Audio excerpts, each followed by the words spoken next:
Welcome to the Creative Condition podcast with me, Ben Tallon, illustrator and creativity coach, founder of the Creative Condition, artist and writer. I bring 20 years of creative industry experience and a lifelong love of creativity, a fundamental pillar of human happiness, to you through ongoing personal exploration and the shared experiences of others. You'll get a nourishing mix of creative industry professionals and people far and wide using creativity in ways that can take our learning to the next level so we can maximise our unique blend.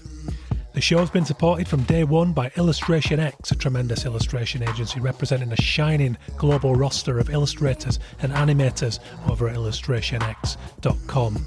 The music for the show is by Dirty Freud, who you can listen to now on all good streaming services. And for everything else, for my coaching, resources and inspiration, head to thecreativecondition.com. And welcome to the show. My name is Ben Tallon. This is the Creative Condition podcast. You are joining me for a Monday morning brew brain dump. Coffee, no sugar, no honey, black. Simple. Monday morning. Hit hard. Back from the dog walk. Feeling pretty good this morning. Sun's shining. Always helps. It's quite warm. I'm just back from a few days away for half term with the kids. Went down to Lulworth, south coast. I don't know. My geography's all messed up. Somewhere south anyway, and it's lovely. Seaside. We had a couple of nights above a pub. It's really, really cool. And I'm joining you for this episode, which is the duration of one hot beverage, a brew, if you're from the UK. Maybe just from the north, I don't know. Is that a northern thing specifically? Said a lot up there. I hear it down here. Maybe it's just globalisation running rampant. So what do I want to talk to you about this morning? Well, I started watching Yellowstone last night. That's just flipped out of some pit in my subconscious there. Wasn't the plan. There isn't a plan. That's the point of this episode. I started watching Yellowstone last night. I don't know if you're familiar with it. Cowboys and that. And it immediately triggered a chain of thought in my mind along the themes of holding on to what is dear, but maybe is not the big collective decision about how we're going to move forward, or progress, some like to call it. And the themes within that really hit home. You know, as someone who spent the last 18 years as a full-time illustrator, slowly building things around it, including the Creative Condition and my work as an author, podcaster, the rest of it, educator. The amount of titles I have these days is preposterous, like many of us, we need to.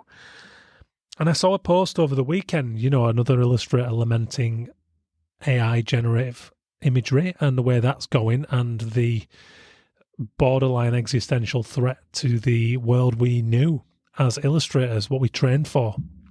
And I found it interesting because his post had a sentiment of, I've worked my life for this. You know, I don't want to see it taken away. And I feel the same way to some degree, not exclusively, I guess, in the sense that there's some form of acceptance within me that this is the decision that has been made by the collective, but it's not though, is it? It's by the elite. It's by big tech. The collective, the masses, is the acceptance of it just being there one day and going, oh, okay, this is cool. Yeah, all right. Yeah, well, you know, we'll have AI on our phones. We won't think too deep about the environmental impact, the collective species impact, about whose hands this stuff ends up in. And I thought about all this stuff watching Yellowstone as Kevin Costner's character fights hard and sometimes dirty to hold dear to his ranch. You know, cowboys and the rest of it. A very interesting take on it and very thematic for our world today, I think, and particularly about this idea that we have built this world, this visual communication world. It is ours. We make our living from it, and now you are here to take it away from us. And what are we going to do about that? How are we going to adapt? Are we going to join with the new? Are we going to integrate it somehow, as seems to be the big suggestion? Not so easy. I don't buy the whole just integrate it into your practice and your workflow. That's not so easy when you do work that is built on human storytelling and craft. Suddenly there's this thing that makes it all immediate and about the instant gratification, and I don't really buy into that, but that's another conversation. But that's one thought that's swirling around my brain. Like I said, this is a very unrefined version of the podcast, so I'm not going to go, I haven't written a piece to give my take on that. It was just something that occurred to me when my wife and I sat down last night and said, right, we're not gripped by any of the television we're watching at the moment. We need something new, an episodic program that is going to, make us hungry to watch it. So on recommendation, we gave Yellowstone a try, and we watched the kind of feature-length first episode, and those were the themes that quite quickly started leaping out at me. So I'd be interested in your thoughts on that one. Another thing I want to talk to you guys about, 1 minute, swig of the brew, is rest and easing ourselves into things and allowing ourselves to go with our natural energy flow. It's a consistent conversation that I have with both friends, peers, and coaching clients, because we all are somehow caught in the productivity trap. And it's a trap because it's so systemically ingrained, I guess, from Industrial Revolution, maybe even agriculture. I don't know the history of that. Maybe I'd have to go deeper into Sapiens and give that another read to truly know when this took hold. But I think maybe it is agriculture, because they talk in Sapiens about from the moment we decided to settle collectively as a species and farm the land and rear animals for produce, that there was somebody on us creaming the fruits of that and feeding us back a pittance. You know what I mean? And that's never changed, has it? Being from a working class background, that's never changed. Whether it's mill owners, where I grew up in Keighley, even though the mills were kind of on their arse by the time I was getting into adolescence. He was going on, of course he was. It was the landowners, the mill owners, the profiteers. Under capitalism, that's the way it goes, isn't it?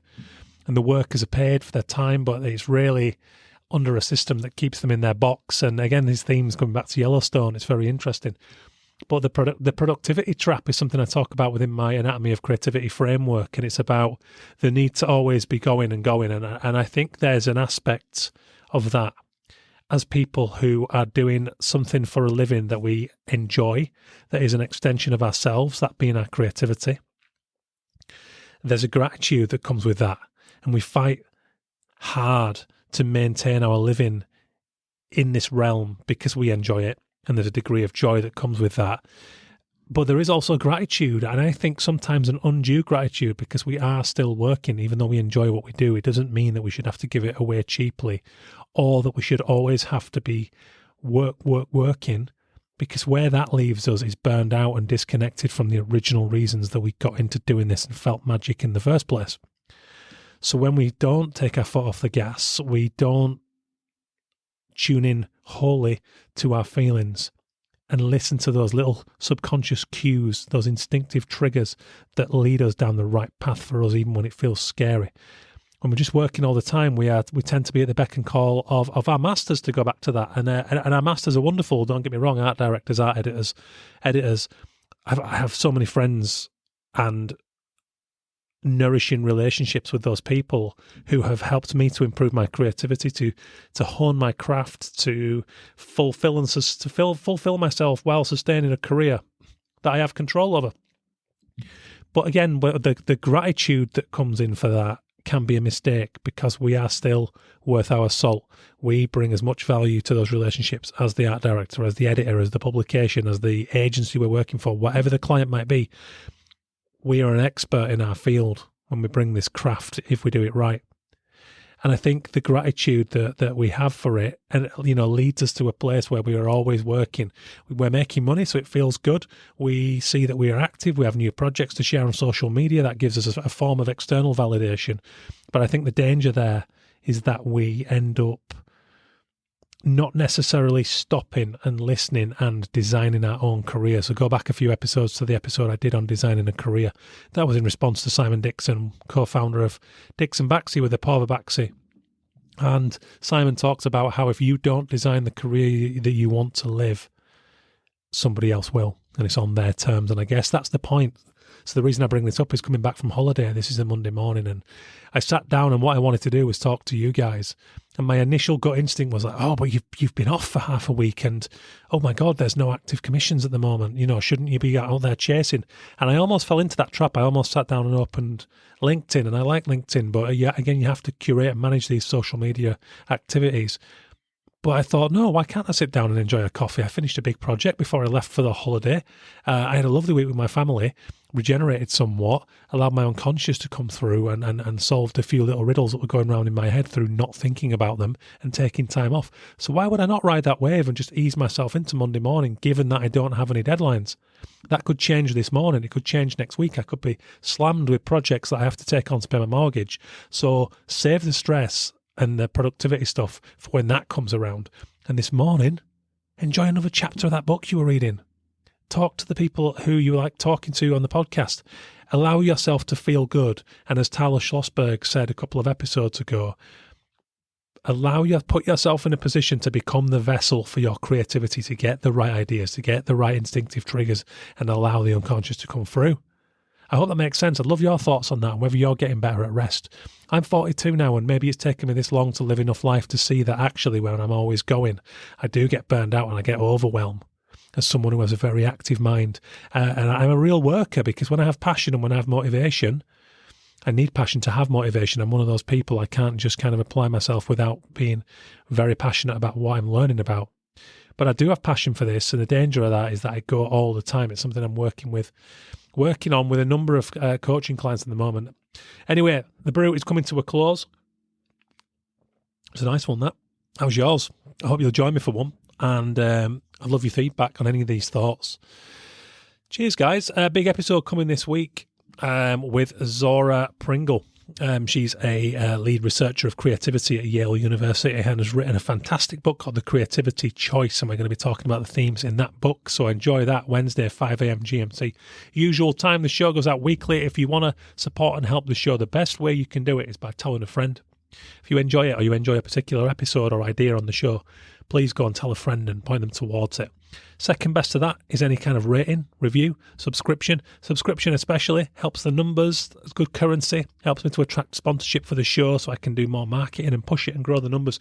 And at the root of all this is my cause to elevate the role of creativity in our society and cultures. Is a cause that will see me through to my grave. It has become a life cause. I hope you're on board. If you like that, then please do consider taking a moment to support me in those ways.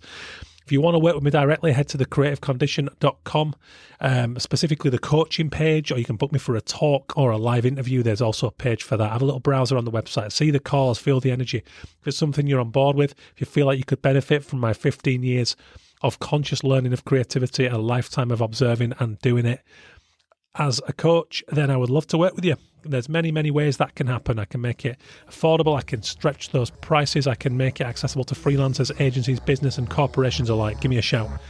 Cheers, guys. Big thank you to the founding sponsor of the show, Illustration X. I'll see you on the Wednesday episode. Take care. Have a good one.